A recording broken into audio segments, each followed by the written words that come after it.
अस्सलाम वालेकुम। हैप्पी किसान पाकिस्तान तो खुश आमदीद दोस्तों। आलू के हवाले नाल वीडियो लैके तुहाडी खिदमत हाज़र हाँ जी।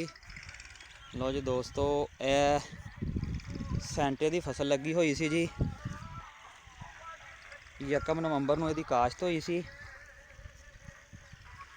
और इहदी अज पटाई हो के इहदी भराई हो गई है। अज मैं अपने दोस्तां नूं इहदा रेट दसांगा जी, की रेट विके आ और पैदावार के हवाले नाल अपने दोस्तों को अपडेट देंगा जी कि की पैदावार आई है। जिस तरह ही समोग वाले आलू जड़े खत्म होए उन्होंने पटाई हुई है, उस तो बाद आलू की जी पैदावार है माशाल्लाह बहुत ही ज़बरदस्त आ रही है। 1 नवंबर के लगे हुए आलू और बहुत ही ज़बरदस्त इन्हों की पैदावार जी आई है। मौसमी हालात हल्की हल्की बारिश जी जारी है और ट्राले ते लोडिंग का अमल जोड़ा तुम देख सकते हो जी। इधर भराई लगी हुई है और मौसमी हालात की वजह तो कोशिश की जा रही है कि जल्दी जल्दी इनू लोड कर लिया जाए। तो जी दोस्तों, ये आलू जड़े 1400 रुपये मन मौके ते जड़े ये सेल होए जी। 1400 रुपये मन और बारदाना और लेबर जी है ये व्यापारी दी है। जिमीदार ने 1400 रुपये मन के हिसाब नाल इनू सेल किया है। और अगर मैं पैदावार की गल करा, माशाल्लाह बहुत ही ज़बरदस्त पैदावार जी आ रही है।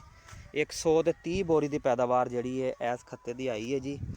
और यह जी लोडिंग हो रही है इस किले के 125 बोरी की पैदावार आई है और इस किले के 128 बोरी और 130 बोरी।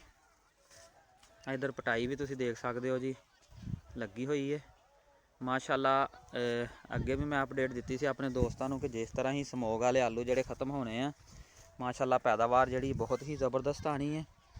और रेट के हवाले नाल थोड़ा जहा बार्डर बंद होने की वजह तो थोड़ा जहा रेट जोड़ा कमज़ोर होया। बाकी देखने हैं जी आने वाले दिनों रेट की सूरत हाल जी है वो किधर जाती है। और मैं कोशिश कराँगा जी आने वाले दिनों भी अपने दोस्तों को आलू के हवाले नाल अपडेट जी देंदा रहा। लो जी दोस्तों, आलू के हवाले नाल वीडियो सी अच्छी लगे लाइक और शेयर कर देना। और मैं रिक्वेस्ट कराँगा जो दोस्तों ने अजे तक हैप्पी किसान पाकिस्तान सब्सक्राइब नहीं किया वो हैप्पी किसान पाकिस्तान सब्सक्राइब कर लो, बैल आइकन दबा लो ताकि मुख्तलिफ फसलों के हवाले नाल मुख्तलिफ फसलों के रेटों के हवाले नाल वीडियोज़ जड़ियाँ हैप्पी किसान पाकिस्तान से अपलोड होंदियां ने तुहानूं बर वक्त देखने को मिलदियां रहन। अल्लाह हाफिज़।